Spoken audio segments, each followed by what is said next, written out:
nama kalian bisa panggil kakak Kak Ana ya, Kak Ana. Nah, kakak dulu kuliahnya di pendidikan kimia gitu.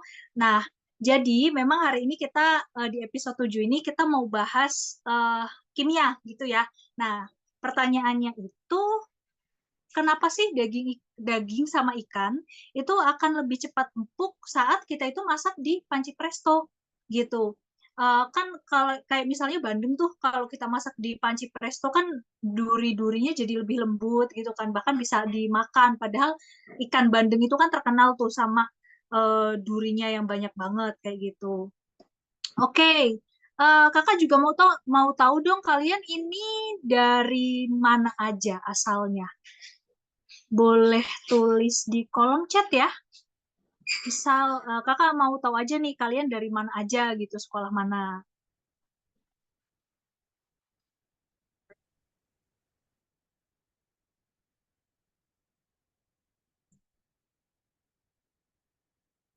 Halo, halo.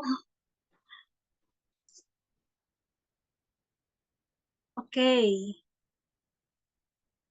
Nah, mungkin sambil kalian nulis ya di situ eh, di kolom chat. Kita ini dulu yuk tebak-tebakan gitu. Kita tebak dulu ya. eh oh, Hang Tua dua Azizah dari Hang Tua dua Gedangan. Ini di mana? Tator? Tator itu apa?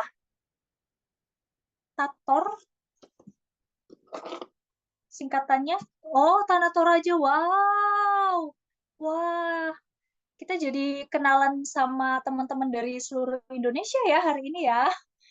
Oke. Nah, sebelum kita mulai, kita ini dulu ya, pemanasan dulu lah ya terkait jadi biar kalian lebih siap gitu untuk menerima pelajaran hari ini. Nah, coba nih, Kakak ada gambar. eh Kira-kira kotak-kotak ini bisa diisi apa? Kakak hitung sampai 3 ya. Cukup nggak untuk jawabnya? Kakak hitung sampai 3 untuk jawab bagian ini ya. Untuk pertanyaan ini. Satu, dua, tiga. Ini nggak ada yang jawab nih. Ada yang mau jawab? Ini gampang. Ada yang mau jawab kah? Ini jawabannya apa kira-kira? Angin? Nggak salah sih, karena ini di sini ada gambar kincir angin ya. Bukan. Oke, oke, nice try. Terima kasih. Ini panggilannya Yuni ya? Yuni. Oke, terima kasih udah menjawab ya. Nah, ini bukan angin, walaupun ini ada gambar kincir angin ya. Tapi jawaban yang tepat adalah, nah ini adalah energi ya. Energi ini kan ada kincir angin, terus ada ada panel surya ya di sini. Jadi ini energi. Oke, next, nggak apa-apa. Kita coba lagi ya, yang kedua ya. Yang lain, ayo ikutan jawab juga yuk. Jadi biar kalian ada bayangan gitu. Hari ini kita kira-kira kita itu mau bahas materi apa kayak gitu. Yuk kita lanjut ke gambar kedua ya. Nah, ini nih. Kira-kira ini gambar apa? Nah, kakak udah kasih clue huruf B ya di kotak keempat. Kakak itu sampai 5 ya untuk menjawab yang ini ya. Satu, dua, tiga, empat, lima. Gede untuk yang ini. Halo, halo. Gak ada nih, gak ada yang mau jawab di kolom chat nih. Nah, kalau gambar yang ini, oke. Gambar yang ini, dia itu, nah, ini ya, jawabannya benar adalah tumbukan, ya. Tumbukan. Oke, kita lanjut ke gambar ketiga. Hmm. Nah, ada yang tahu nggak kira-kira ini apaan? Ini tuh clue-nya dia itu bisa mencerna gitu ya. Dia itu ada di tubuh kita dan fungsinya itu untuk mencerna eh, amilum menjadi glukosa. Kira-kira apa? Tahu? Yuk, tahu. Ayo, ayo. Ini kok sedikit senyap nih kayaknya. Apakah masih pada makan atau gimana nih? Senyap banget kayaknya. Amilase, oke. Ya, betul sekali. Ini adalah amilase. Enzim ya, salah satu enzim di tubuh kita ya. Nah, dari tiga tebak-tebakan tadi, kira-kira kalian udah tahu belum hari ini tuh topik yang mau kita pelajarin tuh tentang apa sih? Apa, ayo. Kan kita udah mulai dari pertanyaan ya. Nih, pertanyaan tadi. Nih, kenapa daging dan ikan lebih cepat empuk ketika dimasak dalam panci presto? Terus kakak udah kasih warm up ya. Nah, kira-kira ada yang bisa tahu hari ini kita mau ngapain? Nah, nih misi kita mau apa sih hari ini? Ada yang tahu nggak kita mau belajar apa? Nggak ada nih, nggak ada yang tahu. Oke, nah hari ini jadi kita mau belajar ini ya, laju reaksi gitu. Ini di sini untuk yang peserta laju reaksi ini materi di kelas 11 ya. Jadi uh, di sini 14 peserta kelas 11 semua kan ya. Nah, ini materi kelas 11 atau kelas 2. Nah, kita itu ada tiga part yang mau dibahas. Yang pertama tentunya konsep ya, konsep laju reaksi. Lalu ada teori tumbukan, ya teori tumbukan. Kemudian ada faktor-faktor yang mempengaruhi laju reaksi, gitu. Jadi 3 poin ini yang mau kita bahas sore ini. Kakak langsung aja ya ke sini, ke sini dulu. Nah, eh, kalau di fisika itu kan kalian udah belajar pasti ya tentang laju gitu. Kecepatan, laju, kemudian percepatan. Nah, di kimia ilmu itu juga dipakai, tapi konteksnya itu dalam reaksi kimia kayak gitu. Jadi laju reaksi itu ini. Kalau di sini adalah yang dihitung perubahan konsentrasi produk, ya, perubahan konsentrasi produk atau reaktan per satuan waktu. Jadi sama kayak konsep laju yang udah kalian pelajarin ya di fisika. Jadi di sini itu juga dibagi ini, dibagi waktu ya. Nah, eh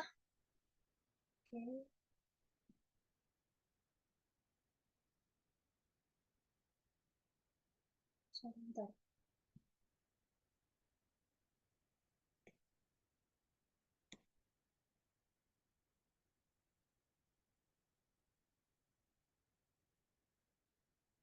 Sebentar, kakak close ininya bentar ya. Ada ini, wait, kakak close bentar. Sebentar kakak share ulang.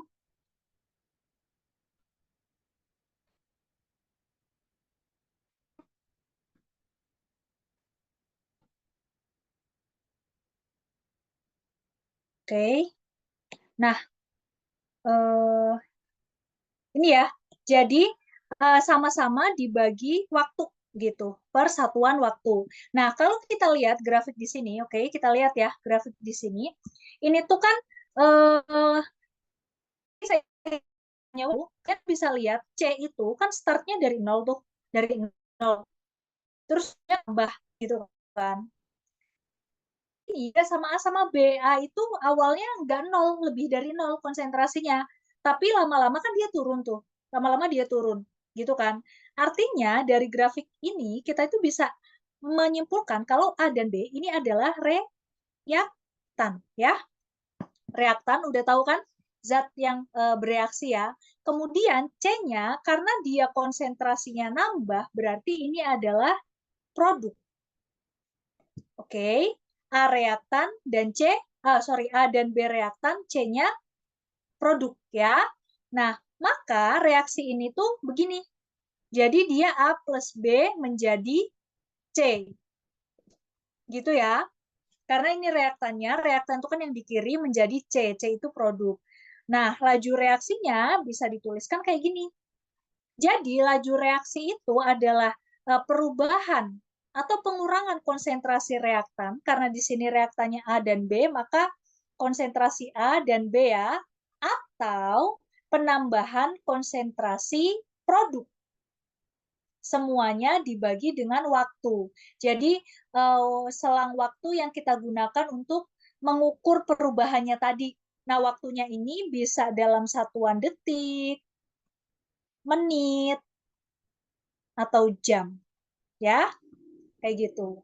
Atau bahkan bisa hari, mungkin tahun, kayak gitu. Ya, tapi kalau laju reaksi emang yang perlu kalian mention, yang perlu kalian perhatikan itu di bagian atasnya. Perubahan konsentrasinya itu berapa? Karena itu nanti cara perhitungannya itu mungkin agak sedikit beda gitu dari materi perhitungan kimia yang udah kalian pelajarin sebelumnya, kayak gitu ya. Tapi bedanya dikit aja kok. Nah, ini ya, ini definisi laju itu gitu. Jadi perubahan, oke, perubahan konsentrasi produk atau reaktan per satuan waktu. Nah, kita lanjut dulu ya. Nah, kita coba lihat deh contoh soalnya gini. Gas SO3 itu terurai sempurna jadi SO2 dan O2 dalam suatu bejana.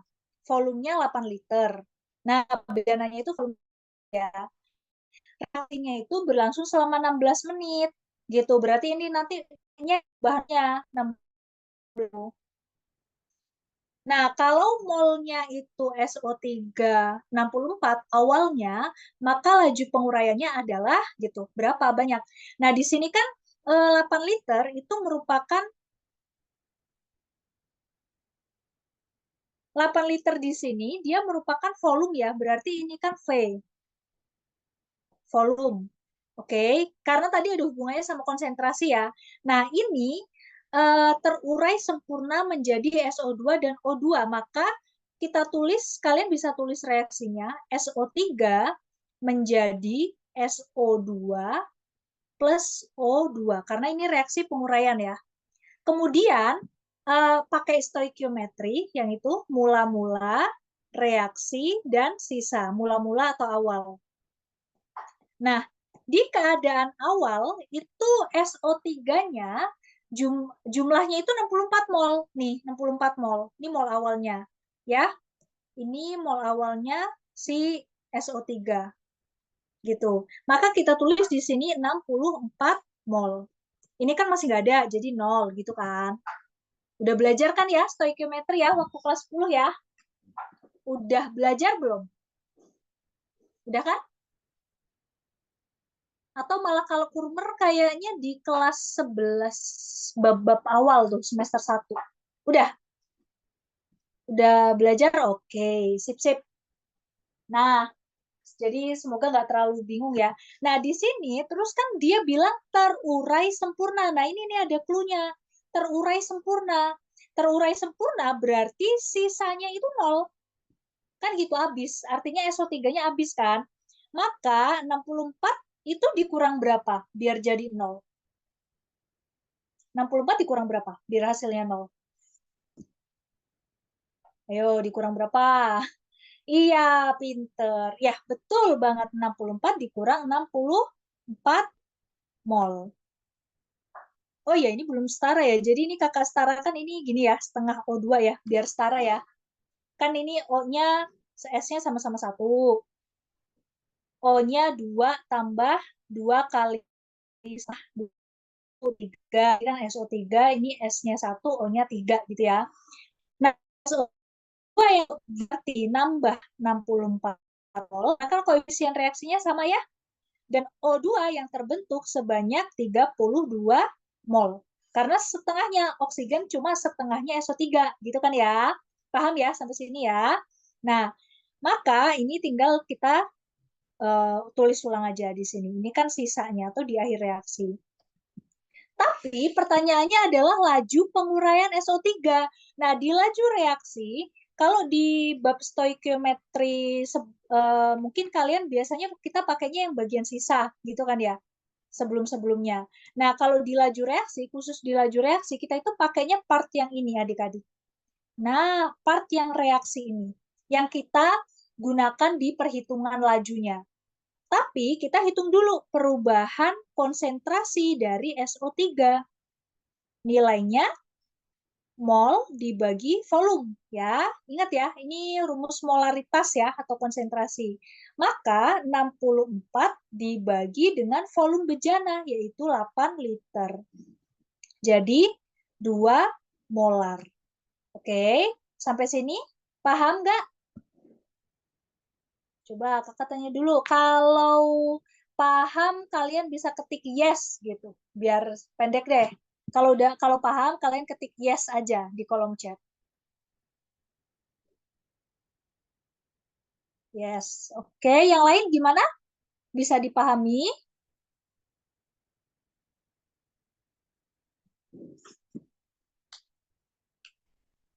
Oke, good, good, good. Thank you responnya. Nah, terus kita lanjutin. Ini belum selesai karena kita baru ngitung perubahan konsentrasinya, ya. Nah, kita hitung lagi. Sekarang laju reaksinya si SO3 ya, V penguraiannya. Oke. Nah, berarti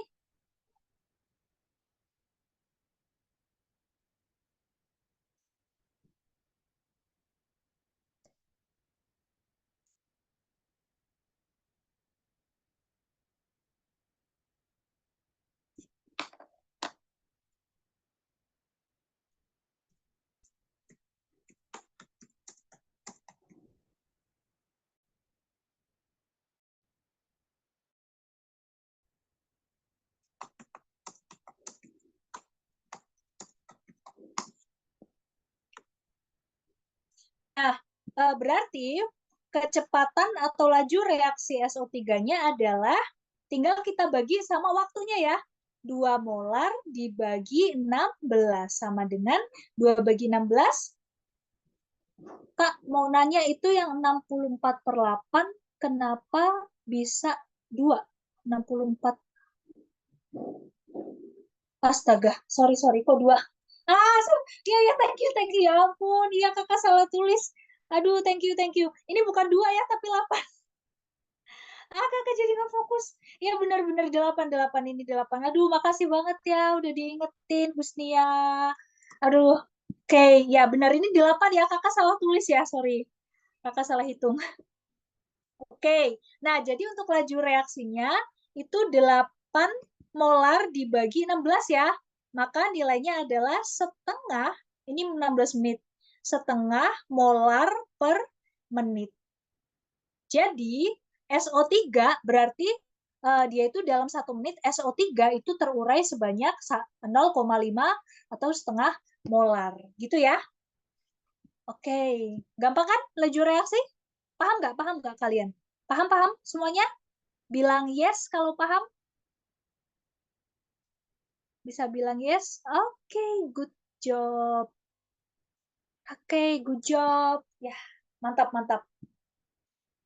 Nah, eh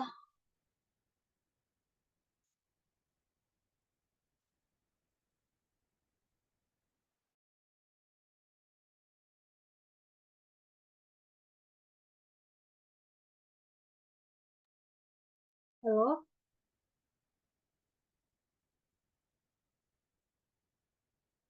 apakah suara kakak aman ya? Aman ya? Aman? Oke. Kita lanjut ya. Nah, ini bahasanya ada di PowerPoint, cuma kakak pengen tulis aja jadi biar ini ya. Udah buat Oke, thank you. Kakak udah buat pembahasannya di PowerPoint, jadi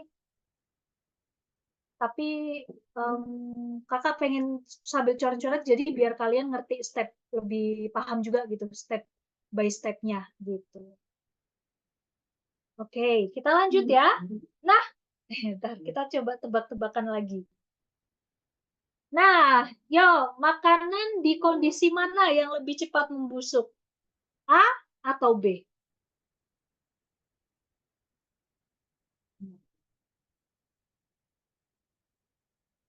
Yang mana? B, B, oke. B, wah mantap. B semua ya jawabnya ya. Keren, keren, keren, keren. Wah, ya bener banget. Di kondisi B ya. Bener. Kalau makanan disimpan di kulkas kan itu. Itu ya kan sama itu ada beberapa faktor yang mempengaruhi laju reaksi ya, yang nanti bakal kita bahas juga di sini gitu. Tapi nah kita lanjut dulu ke sini. Kakak mau bahas basicnya dulu ya, basic yang menjelaskan teori yang menjelaskan tentang faktor yang mempengaruhi laju reaksi tadi. Ini dia teori tumbukan. Nah, dia tuh gini. Jadi, partikel itu kan zat itu kan ukurannya kecil banget ya. Dan dia itu nggak mungkin kan, pasti kan mereka akan saling berinteraksi gitu kan satu sama lain. Nggak mungkin partikel ada misalnya ini ada partikel terus diem aja gitu kan pasti mereka saling ada tumbukan satu sama lain gitu kan ya. Nah, maka teori tumbukan tuh menyatakan seperti itu. Jadi sebelum reaksi itu partikel reaktannya pasti saling bertumbukan gitu. Tapi nggak semua tumbukan itu bisa menghasilkan reaksi. Harus dua syarat ini tuh harus dipenuhi gitu loh.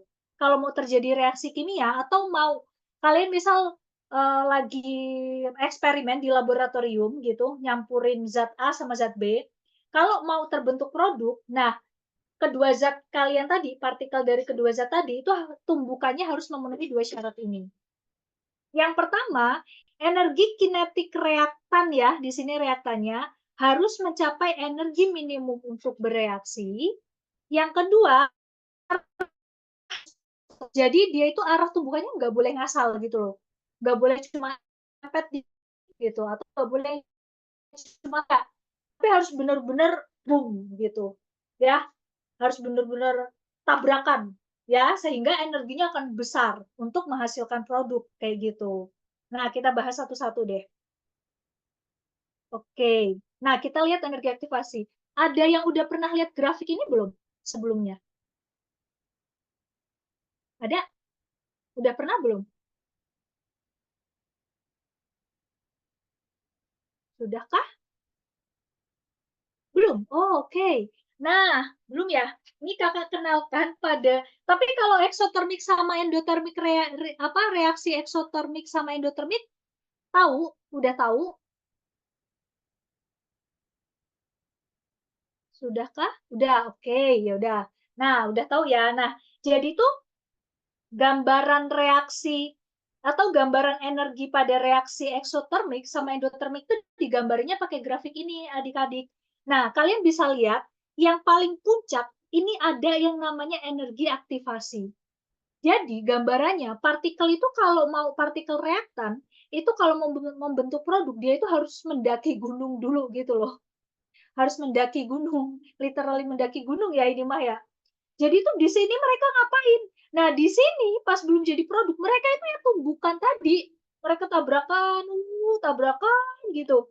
Ya, walaupun tumbukannya heboh gitu ya, tapi kalau nggak bisa melewati puncak ini, ya udah, nggak akan terjadi apa-apa gitu ya, stuck di sini aja mungkin gitu. Ya, tapi kalau misal tumbukannya efektif gitu, arahnya tepat, kemudian jadi energinya cukup. Ini mereka kan di proses ini dia tumbukan terus ya, energinya tuh. Mereka kan tumbukan menghasilkan energi tuh. Nah, terus ini lewat nih, energi aktivasinya dilewati gitu kan. Seturun. Nah, terbentuklah produk gitu ya. Kayak gitu gambarannya. Ya. Nah, teori tumbukan tuh singkatnya gitu. Apa penjelasan kalau menurut kakak penjelasan gampangnya tuh gitu ya. Nah kemudian jadi dari sini kita bisa ini definisi energi aktivasi ya. Dia itu energi minimum dibutuhkan supaya kimia bisa terjadi. Jadi kalau tadi kayak yang kakak jelasin kalau si partikel reaktan nggak bisa melewati puncak ini, ya maka nggak akan terjadi apa-apa. Atau percobaan kita di laboratorium gagal gitu. Ya, karena produknya nggak berhasil terbentuk. Itu ya. Nah, itu energi aktivasi. Sampai sini masih kondusif kan? Kalian masih belum menyala-nyala kan? Masih adem ya? Gimana? Paham? Bisa bisa ketik yes ya kalau paham ya. Atau kalau mau ada pertanyaan, boleh kalian langsung ketik aja pertanyaannya gitu. Jadi biar bisa kakak jawab terus nanti kakak jelasin. Tapi kalau pertanyaannya butuh jawaban panjang, nanti kakak mungkin jawab di akhir ya. Gitu. Oke, paham ya? Nah, kita lanjut dulu ke sini. Arahnya sekarang. Tadi melewati energi aktivasi udah.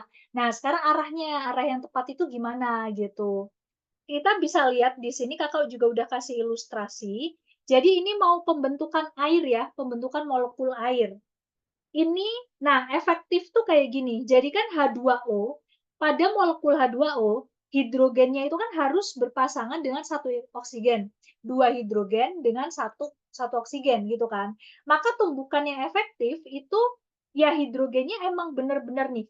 Kita bisa lihat di sini kayak benar-benar nabrak ke oksigennya gitu kan. Itu tumbukan yang efektif. Nah, ini akan menghasilkan energi yang sangat besar kayak gitu.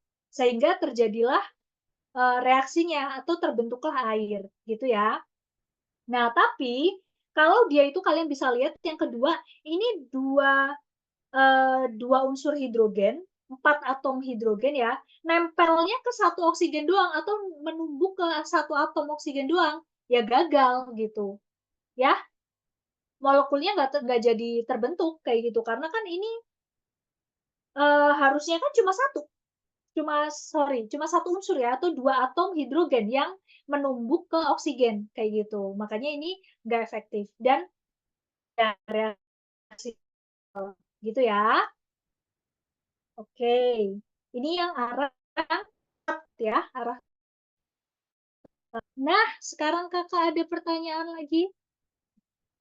Ayo, ayo dijawab yuk. Mana situasi yang membuat kamu mager? Ayo, ayo, kira-kira mana nih yang lebih bikin mager? Situasi yang A pas musim dingin atau yang B pas lagi musim panas, musim semi, cuacanya indah?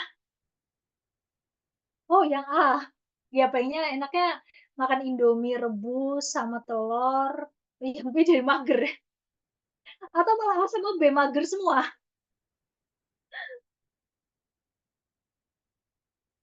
Kalau yang A ini enaknya ini ya buat tidur gitu kan ya, buat tidur.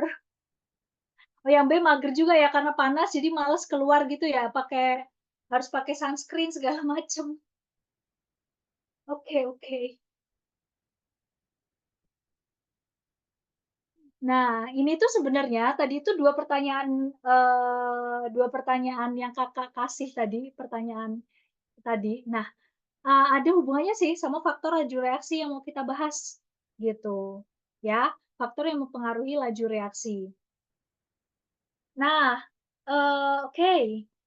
Jadi, namanya kecepatan atau laju itu kan dia pasti dipengaruhi oleh keadaan atau situasi di sekitarnya gitu kan. Kalau untuk yang laju reaksi itu sebenarnya faktornya ada banyak ya, ada empat, ada 4 atau 5 kayak gitu. Nah, tapi yang paling sering tuh biasanya sebenarnya 4 ini sih, karena suhu sama tekanan itu sering dijadiin satu gitu. Jadi ada luas permukaan zat, konsentrasi, reaktan, suhu, tekanan, gas, dan katalis. Cuma di sini kakak cuma ambil yang suhu dan tekanan. Jadi biar tekanan ini khusus gas ya, tapi ya biasanya.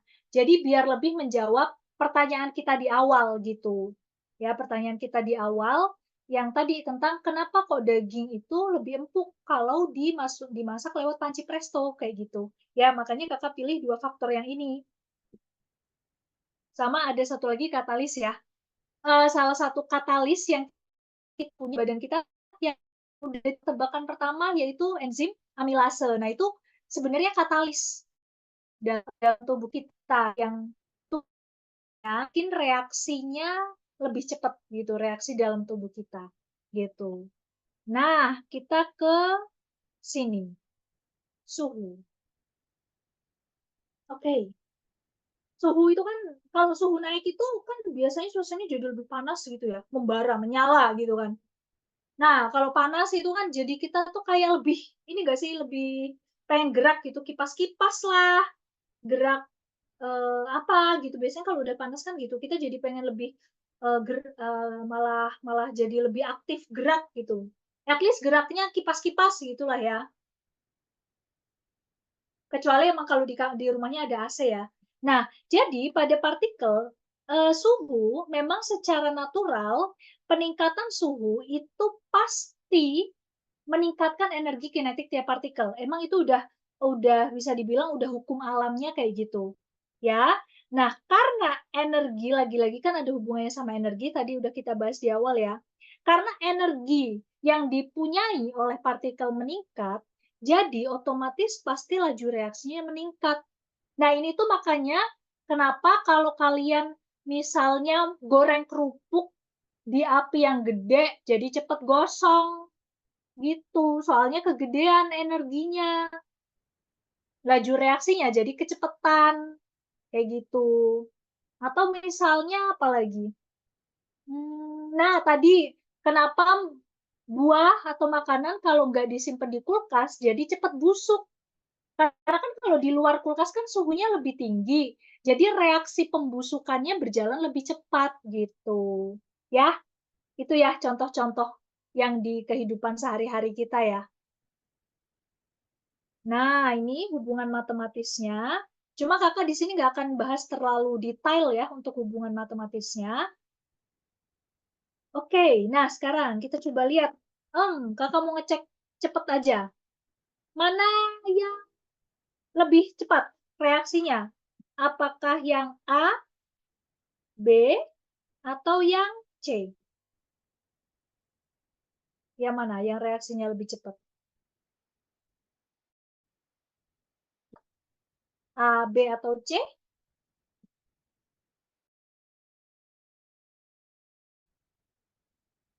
Ingat, peningkatan suhu itu meningkatkan laju reaksi ya. Ini nggak ada yang mau jawab nih.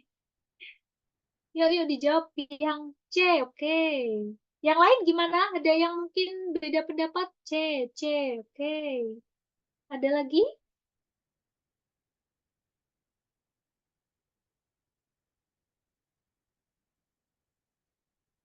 Ada lagi? Yuk kita jawab, jawab, jawab.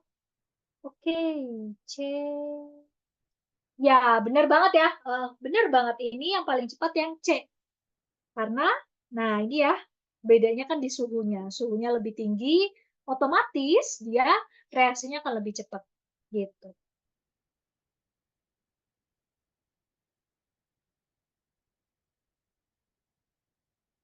Nah, yang kedua tekanan. Tekanan gas, tapi di sini tekanan gas ya. Eh, nah, ini bisa kita lihat ilustrasi di sini. Biasanya kan kalau kalau gas itu nggak ditekan, ini dalam kondisi nggak tertekan ya, dia kan volumenya jadi lebih, ini ya, kalian bisa lihat volumenya itu atau ruangnya itu lebih lega gitu, ya kan? Ini kan lebih lega gitu ya volumenya.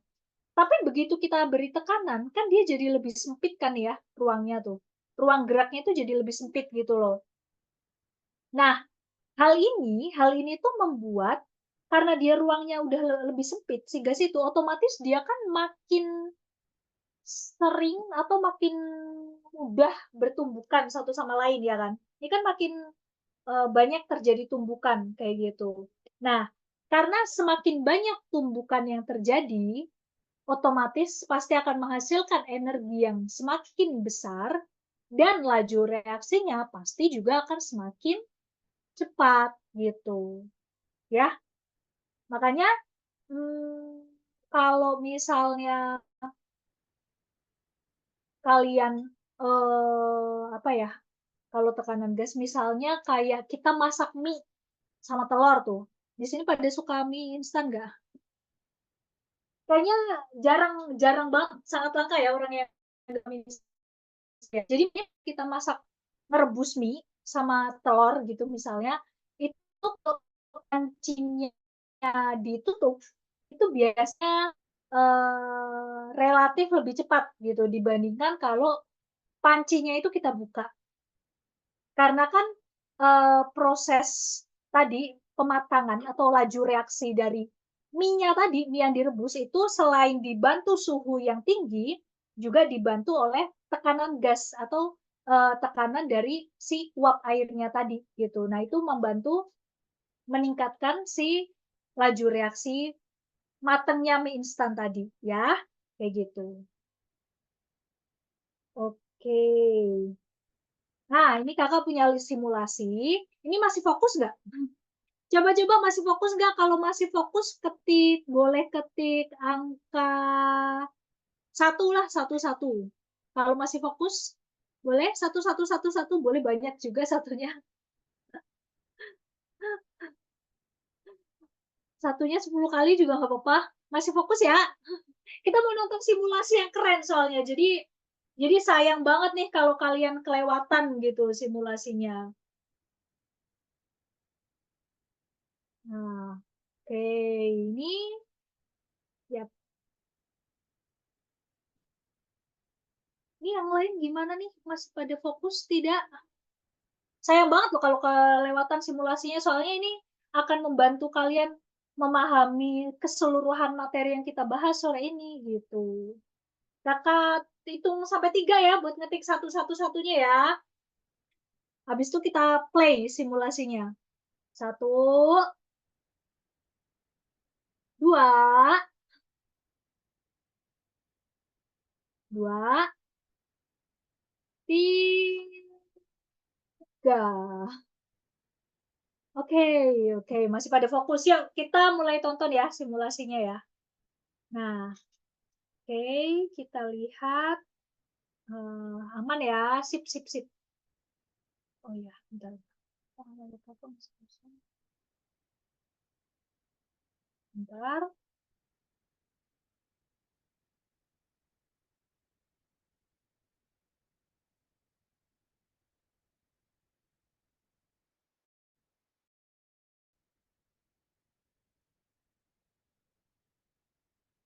Oke, kita masih loading. Nah, kita lihat di bagian ini ya, energi. Oke, di sini terlihat jelas ya, kalau nah ini kinetic energy, biar kalian lebih paham nih kinetic energy. Di sini bisa kita lihat kalau dia itu masih belum ada apa-apa ya, jadi masih nol-nol semua. Nah, terus Kakak mau pompa si gas biru. Nah, suhunya pakai suhu kamar dulu, yaitu 27 derajat Celcius ya. Kalian bisa lihat di sini speed-nya nih. Kalian bisa lihat kecepatannya nih ya. Ini bagian kecepatan. Nih, ini kecepatannya.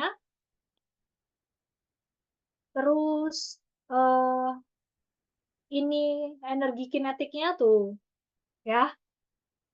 Masih slow ya. Sekarang Kakak mau pompa gas merah. Nah, coba bedanya apa dari yang sebelumnya? Ada yang mau ngetik nggak? Ada yang mau jawab nggak? Dari beda speed sama energi kinetiknya gimana dari yang sebelumnya? Pas ini tekanannya naik nih jadi belasan atmosfer, tapi suhunya tetap ya. Bedanya apa menurut kalian? Dari energinya gimana? Lebih tinggi kah? Terus kecepatannya jadi lebih cepat atau gimana? Ada yang mau jawab di kolom chat? Boleh kalau mau jawab. Boleh banget malah. Kakak senang. Oke, ya jadi lebih tinggi dan energinya jadi lebih tinggi dan lebih cepat ya. Nah, sekarang kakak mau panasin nih. Kakak mau panasin. Kita lihat. Kita panasin sampai 100 derajat Celcius. Terus kakak tambah naikin nih tekanannya. Ya, kita naikin jadi 27 atm. Coba lihat kecepatan sama reaksinya. Hah? Ya.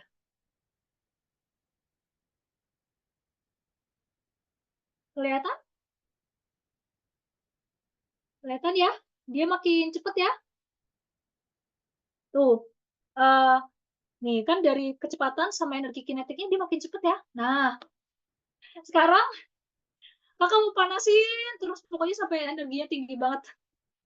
Dan kita lihat apa yang terjadi. Ya, kakak panasin sampai terus kakak tambah lagi tekanannya.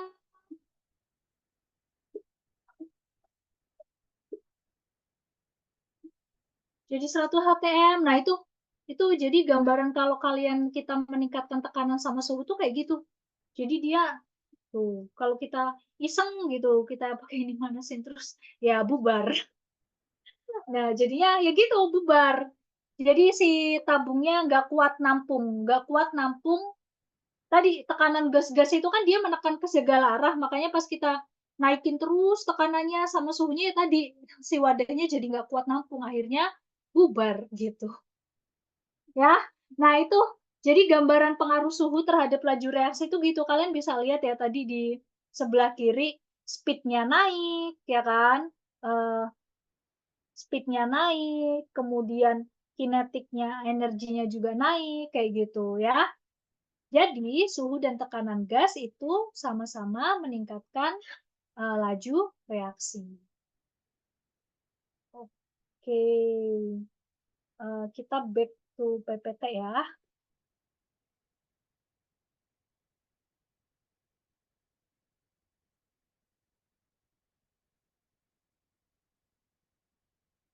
Sampai sini ada yang mau ditanyakan dulu nggak? Ada yang mau ditanyakan terkait dengan laju reaksi? Ada pertanyaan? Belum ada? Oke, belum ada ya. Nah, yaudah, karena belum ada pertanyaan, nanti kalau kepikiran pertanyaan, biar kita bisa bahas bareng-bareng gitu. Oke, nah sekarang kita latihan soal. Ketahui reaksi P plus Q menjadi R plus S. Pernyataan yang benar menunjukkan laju reaksinya yang mana? Kakak kasih waktu 5 menit deh untuk jawab. Kakak tungguin 5 menit ya untuk jawab. Mana jawaban yang benar menurut kalian? Oke. Berarti ini kakak tunggu sampai jam 16.25 ya. Coba jawab dulu yang ini. Ini soal yang masih gampang. C, oke. Kita keep dulu jawabannya. Ada lagi yang lain? Kita tunggu yang lain dulu deh.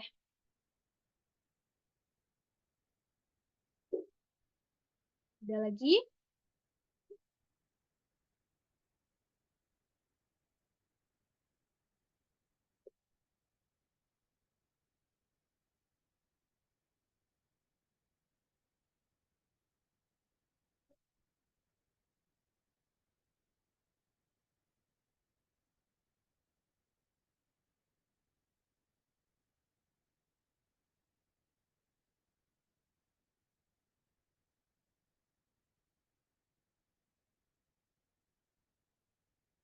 Oke, ada yang jawab A, ada yang jawab C, lagi-lagi. Oke, masih masih ada waktu kok, masih ada waktu sekitar 3 menit lagi. Ayo, kita tampung dulu ya.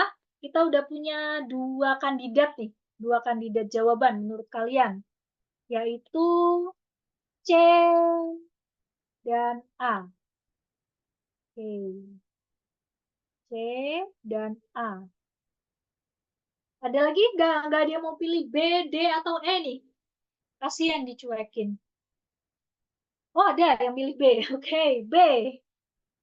B, ya. Kita lihat lagi yang lainnya. Oke, adakah jawaban yang lain?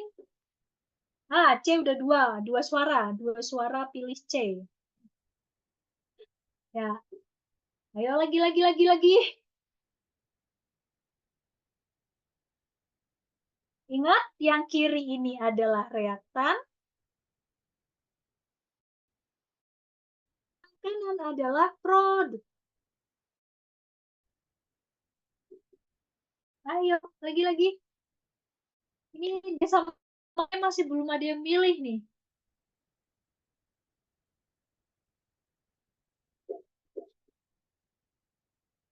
Adakah yang mau menjawab lagi?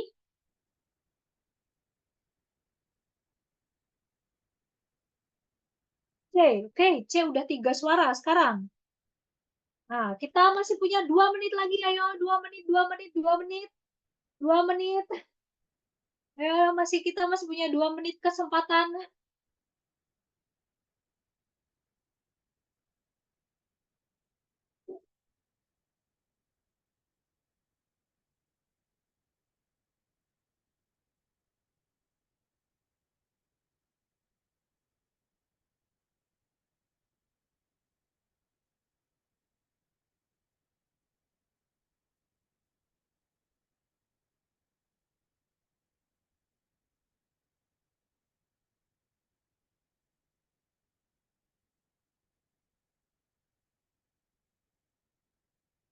Oke.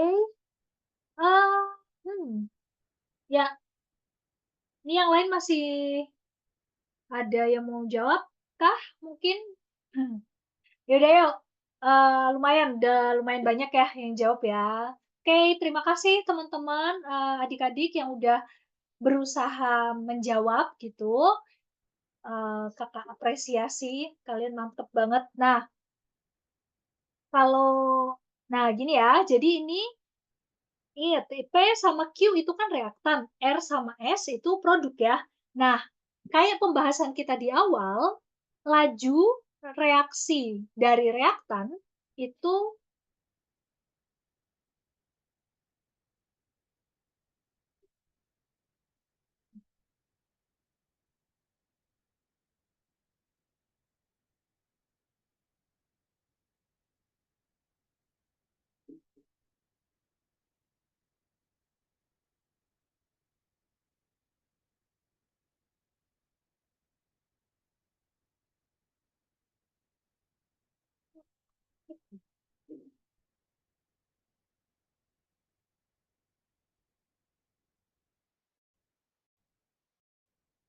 nah, gini, kayak pembahasan tadi, nah, laju reaksi dari reaksi pasti negatif.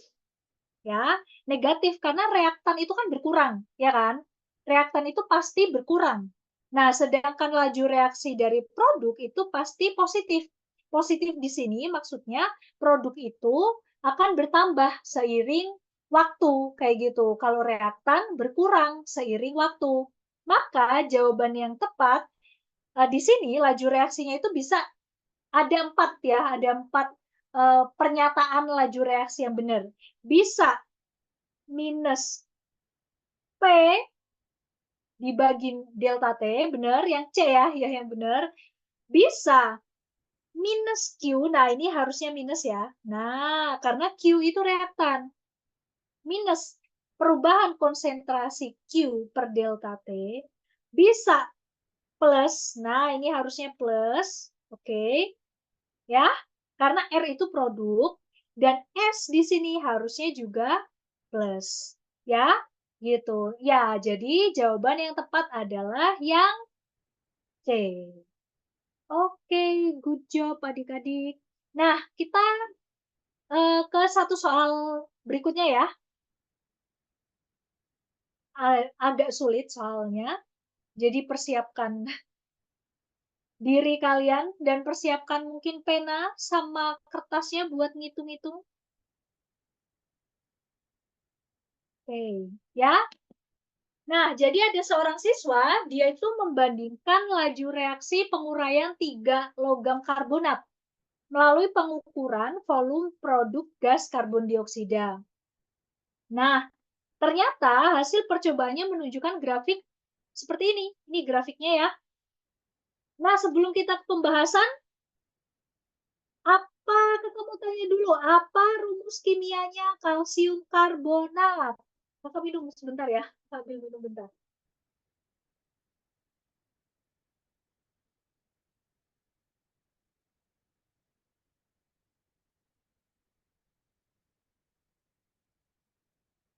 Ada yang tahu? Atau ada yang ingat?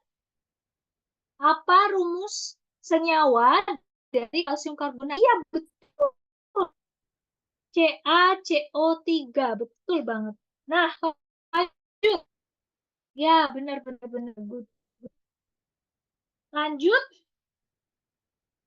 apa rumus senyawa dari strontium karbonat? Nah, yang nomor 2 nih.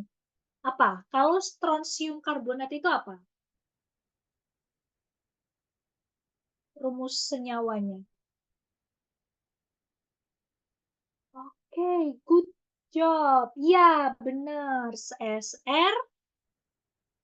SrCO3. Yang ketiga ya, apa rumus senyawa barium karbonat?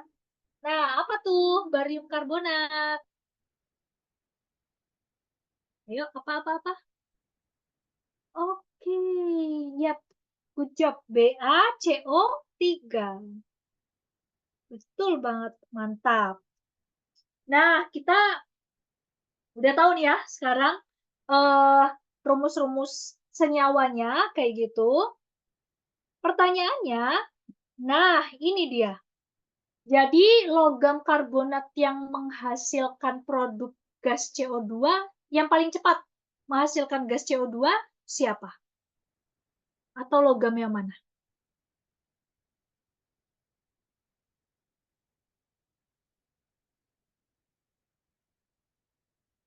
Kalau dari grafik. Kalian mau coba? Atau ada yang udah tahu nih, oh jawabannya yang ini gitu dari grafiknya udah kelihatan gitu. Yang mana? Kira-kira logam karbonat yang apa?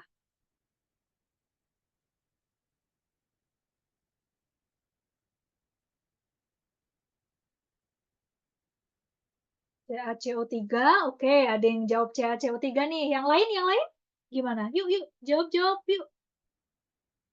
Ayo, masih semangat kan? CaCO3, CaCO3, CaCO3. Oke. Oke, jadi ini kayaknya semuanya satu suara ya, CaCO3 ya. Nah,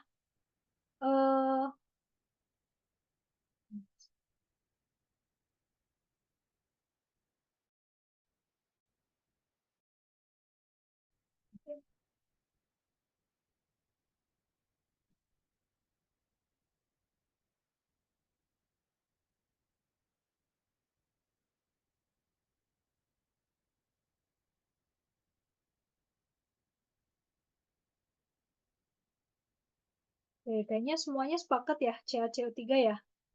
Nah, sekarang kita bahas. Pastinya harus kita ini dulu dong, harus kita buktikan ya, lewat perhitungan ya. Jadi, kalau dari grafik ini, eh, kan kalau dari grafik ini emang kelihatan yang kalsium karbonatnya cepet banget gitu ya. Tapi mari kita buktikan melalui perhitungan ya. Nah, kan kalau ada angka itu jadi terkesan lebih valid gitu. Jadi penjelasan kita tuh jadi lebih valid karena ada bukti nih perhitungannya kayak gitu. Kita susun dulu nih Kak. Kita bisa susun tabel kayak gini sebenarnya untuk memudahkan perhitungan. Ini nggak harus sih, ini nggak harus. Cuma ini kakak susun begini biar perhitungannya jadi lebih cepat aja. Sorry, bukan lebih cepat, biar lebih mudah aja perhitungannya. Jadi uh, kalau grafik kan kita harus lurus-lurusin gitu kan, kita harus uh, nyari tahu titiknya di mana. Nah, ini dari sini kita udah bisa lihat ya data hasil volume CO2 dari tiap logam karbonat di tiap menitnya gitu. Ini ya udah kakak tulis semuanya di sini. Nah, terus untuk laju reaksi rata-ratanya, ini kan karena dia lama gitu. Nah, laju reaksi rata-ratanya, kakak ambil yang 0 sampai 2 menit. Gitu. Kakak ambil yang 0 sampai 2 menit. Kenapa? Karena di waktu awal ini, di waktu-waktu awal, di waktu 0 sampai 2 menit itu, kan reaktan itu masih dalam uh, konsentrasi yang paling banyak gitu. Jadi saat itu, jadi karena dia konsentrasinya paling banyak, tentu saja di situ bisa kita pakai untuk menentukan siapa reaktan yang laju reaksinya paling cepat. Kayak gitu ya. Kalau udah di menit-menit akhir ini kan dia reaktannya itu udah mulai habis-habis kayak gitu, udah mulai habis. Ini di menit-menit terakhirnya udah penghabisan kayak gitu. Jadi eh, kadang hasil bisa aja bias kayak gitu ya. Makanya kakak pakai di menit di awal pas reaktannya itu masih paling banyak. Nah, kalau kita bagi sama waktunya, nah ini kita cari laju reaksi rata-ratanya ya. Ini hasilnya BaCO3 itu kan tadi di awal dia hasilnya cuma 3 cm kubik ya, dibagi 2 menit. Nah, ini kecepatan atau laju reaksinya. Ini SrCO3. Karena kan di awal dia nih eh, tuh 7,5 ya. Nah, jadi 7,5 dibagi 2 gitu. Nih 7,5 dibagi 2. Kemudian terakhir ada CaCO3. Nah, CaCO3 di 2 menit pertama itu adalah 16, sudah langsung 16 cm kubik yang terbentuk. Dibagi 2 menit berarti dalam 1 menit CaCO3 bisa menghasilkan 8 cm kubik gas CO2. Oke, ya benar banget jawaban adik-adik semua. Jadi, logam karbonat yang paling cepat menghasilkan gas CO2 adalah kalsium karbonat. Nah, coba sekarang. Nah, ini ya. Kakak mau tanya lagi. Kita masih ada waktu ya. Ada yang bisa ini nggak nulisin nggak reaksi penguraian CaCO3? Gimana tuh? Ayo, gimana? Tulis aja di chat nggak apa-apa. Bagaimana reaksi penguraian CaCO3?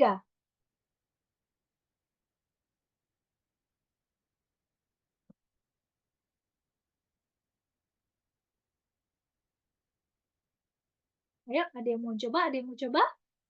Boleh banget nih. CaO plus O2. Sorry. CaO plus CO2. Oke.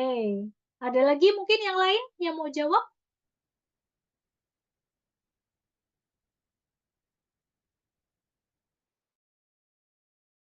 Iya, CaCO3. Benar. CaCO3 itu dia terurai. Semuanya sih ya, sebenarnya semuanya ya. Ini dia itu akan terurai menjadi. Nah,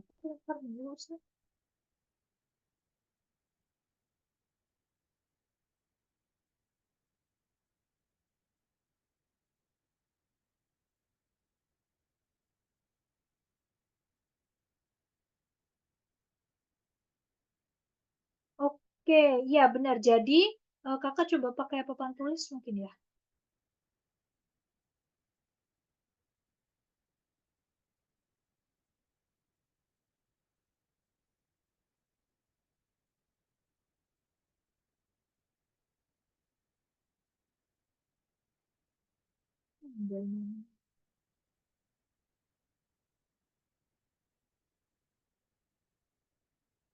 Oh, itu kita back ke tadi aja deh. Ya, jadi ini ya, semua logam karbonat itu kalau dia terurai pasti menjadi logam oksidanya ya. Logam oksida kalau CaCO3 berarti CaO sama gas karbon dioksida ya. Kalau ini ya berarti jadi SRO sama CO2. Ini berarti ya tinggal BaO plus CO2. Oke, pertanyaan kedua. Ya, benar. CaO-nya solid. Betul banget CaO-nya ini solid, CO2-nya gas ya. Nah, pertanyaan kedua sekarang.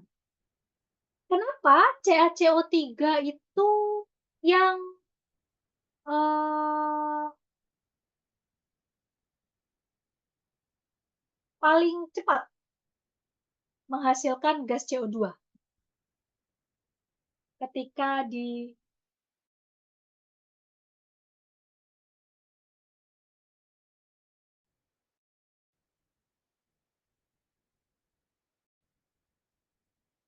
bisa jawab mungkin?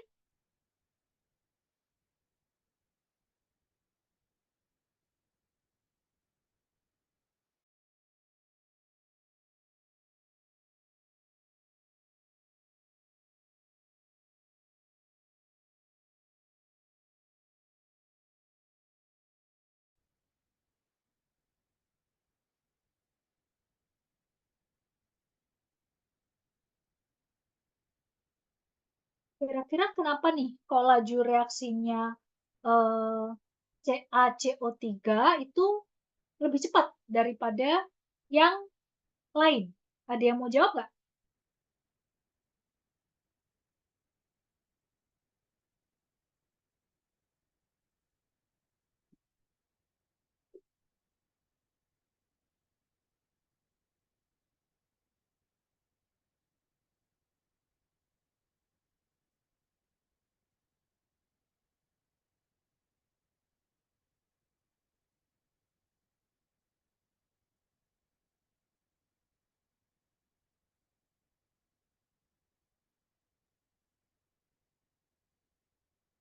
Karena MR-nya paling kecil.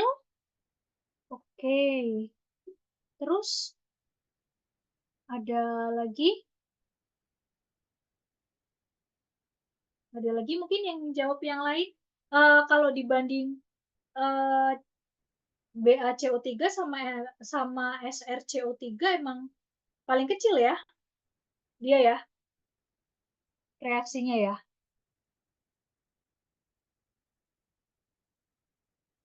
Ini tuh biasanya eh ini kan ada hubungannya sama ini ya biasanya itu kalau dekomposisi atau penguraian itu ada hubungannya sama stability-nya. Jadi CaCO3 ini tuh yang dia senyawanya itu bisa dibilang paling nggak stabil kayak gitu dibandingkan dengan SrCO3 sama BaCO3. Nah, karena dia senyawanya paling nggak stabil tadi, makanya dia itu kalau kita panasin, kalau dipanasin itu lebih cepat terurai menghasilkan gas karbon dioksida sama uh, kalsium oksida gitu.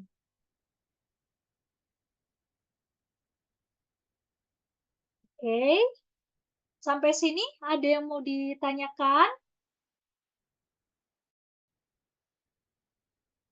Nah, kakak mau make ya.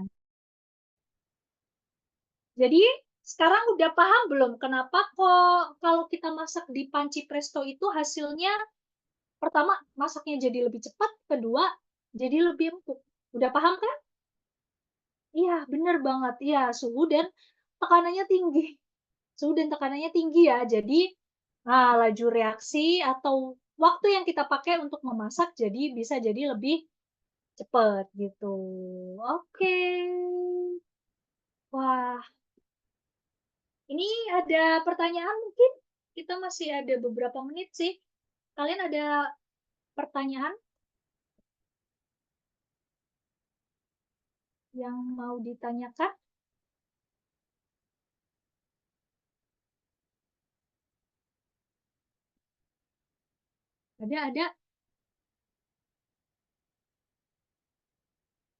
Ada atau tidak?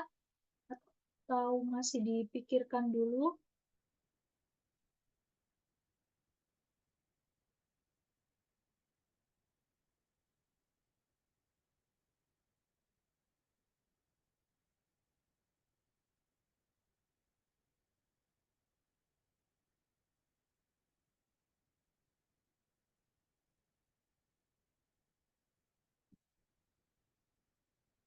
Oh, mungkin bisa dikasih tips Kak tentang cara jitu belajar persamaan Arrhenius. Oke, ya ini pertanyaan bagus ya, bagus banget.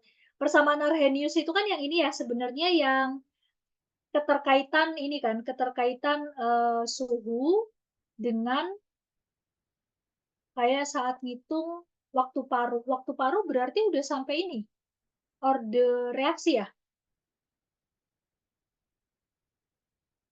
Iya kah? Udah sampai orde reaksi? Oh, oke oke.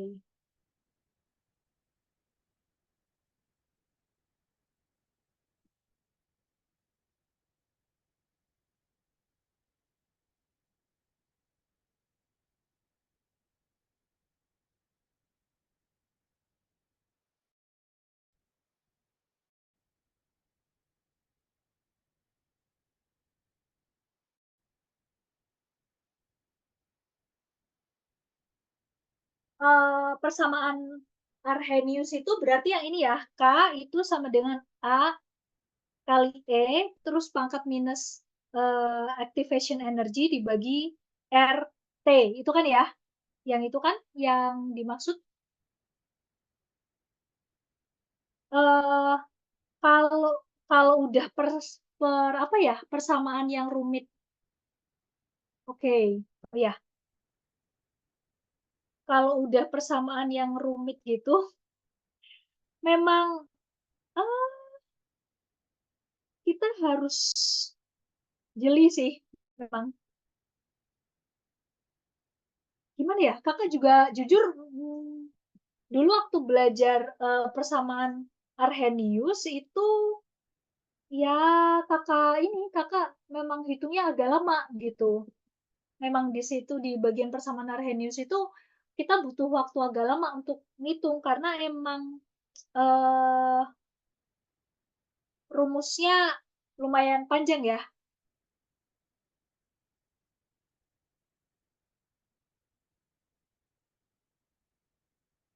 Sebenarnya kalau kalau persamaan ntar kakak kakak share screen dulu deh. Ini persamaan Arrhenius itu jadi kalau kalau tips dari kakak sih ya kalau kamu masih kesulitan persamaan Arrhenius, yang persamaan-persamaan gini, eh pertama pasti banyak latihan. Jadi banyak latihan.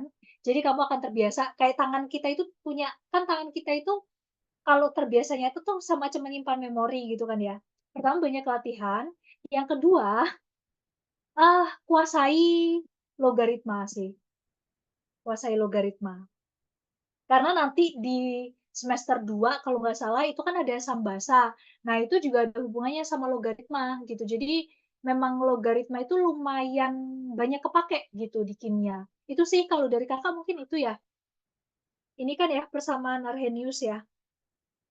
Nah, persamaan Arrhenius ini tuh sebenarnya kan bisa juga dihitung pengaruh suhu terhadap laju reaksi kan. Jadi misalnya kalau suhu berapa kali itu laju reaksi berapa kali kayak gitu. Itu sih kalau tips dari kakak itu ya.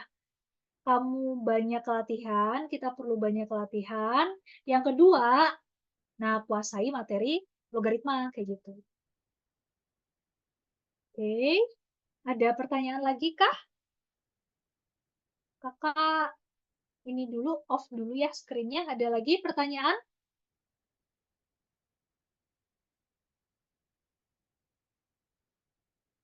Nggak ada? Nggak ada lagi pertanyaannya? Eh, Oke, kalau emang udah nggak ada lagi pertanyaan, kalau gitu kita sampai sini ya, mungkin ya, untuk hari ini ya, kita sampai sini. Terima kasih untuk antusiasmenya eh, hari ini, untuk belajar sore ini. Kalian semuanya keren-keren, mantap, gitu, pinter-pinter banget. Dan eh, kalau gitu kakak close ya untuk pertemuan kita sore ini ya. Oke, selamat sore adik-adik Kuiperian semuanya.